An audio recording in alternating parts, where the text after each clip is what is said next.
Alright, this is probably a short video on wiring my outlets.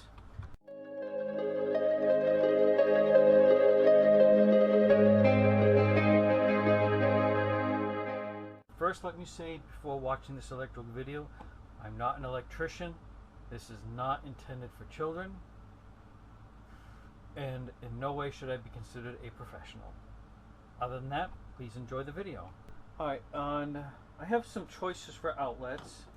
I have my 15 amp. I have the 15 amp with the USB chargers included. Now for my other circuits, I do have the 20 amps. Now this particular one, I cannot use the 20 because I only have a 15 amp circuit on it. I am also deciding to use this one instead of this because in this back area where all my electrical components are is going to be my charging station for multiple items, whether it's lithium batteries, USB ports. So I have one of these on the side. I'm going to put this one up here, and I can't remember exactly why, but there is a reason the ground is going to be going up instead of on the lower side.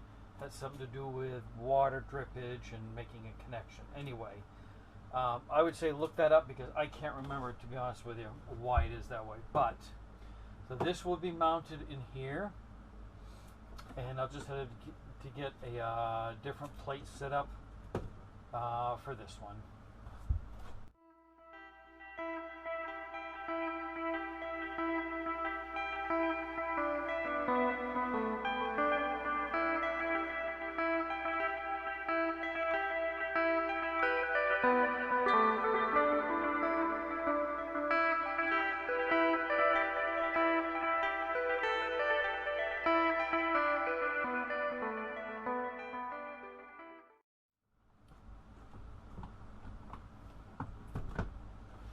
Alright, so what I'll have to do is get a couple plates to go on this one and the one on the side, and I'll just leave that there for now.